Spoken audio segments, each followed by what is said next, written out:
جب دانیال علیہ السلام زمین پر گرے تو ایک لمحے کے لیے سناٹا چھا گیا، لیکن یہ طوفان سے پہلے کا سناٹا تھا۔ وہ آدم خور شیر آہستہ آہستہ اپنے شکار کی طرف بڑھنے لگے۔ دانیال علیہ السلام اب ان درندوں کے درمیان بالکل اکیلے اور نہتھے تھے، مگر پھر ایک ایسا منظر سامنے آیا جس پر یقین کرنا مشکل ہے۔ وہ شیر جو عام طور پر کسی انسان کو دیکھتے ہی اس پر جھپٹ پڑتے تھے، دانیال علیہ السلام کے قریب آ کر رک گئے۔ ان کے جبڑے بند ہو گئے اور گرج کی جگہ ایک عجیب سی عاجزی نے لے لی۔ اللہ کی قدرت دیکھیں کہ وہ شیر دانیال علیہ السلام کے ارد گرد کسی محافظ کی طرح بیٹھ گئے۔ دوسری طرف محل میں بادشاہ کی نیند اڑ چکی تھی۔ اسے بار بار دانیال علیہ السلام کا وہ پراعتماد چہرہ یاد آ رہا تھا۔ اس نے ساری رات نہ کچھ کھایا نہ کوئی تفریح کی۔ اسے اپنے حکم پر پچھتاوا ہو رہا تھا۔ وہ بار بار کھڑکی سے آسمان کی طرف دیکھ رہا تھا کہ کب صبح ہو، اور ادھر اس گہرے قید خانے میں دانیال علیہ السلام شیروں کے درمیان محفوظ تھے۔ اللہ اپنے پیاروں کو تنہا نہیں چھوڑتا۔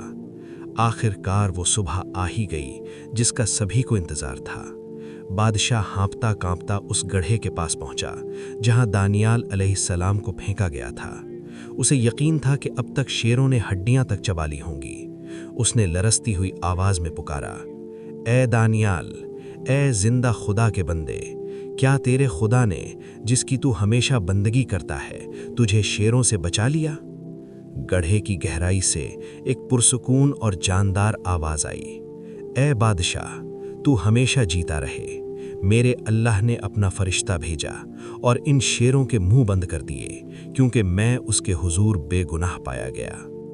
بادشاہ کے حکم پر فوراً وہ بھاری پتھر ہٹایا گیا۔ جب دانیال علیہ السلام باہر نکلے تو لوگ دنگ رہ گئے۔ ان کے لباس پر ایک خراش تک نہ تھی، بلکہ ان کا چہرہ پہلے سے بھی زیادہ روشن تھا۔ بادشاہ نے انہیں گلے سے لگا لیا، لیکن انصاف ابھی باقی تھا۔ بادشاہ نے غصے میں آ کر حکم دیا کہ وہ تمام سازشی جنہوں نے دانیال علیہ السلام کے خلاف جال بنا تھا انہیں اسی گڑھے میں پھینک دیا جائے۔ روایت کہتی ہے کہ ابھی وہ لوگ گڑھے کے فرش تک پہنچے بھی نہیں تھے کہ وہی شیر جنہوں نے دانیال علیہ السلام کے سامنے سر جھکائے تھے ان سازشیوں پر بھوکے درندوں کی طرح ٹوٹ پڑے۔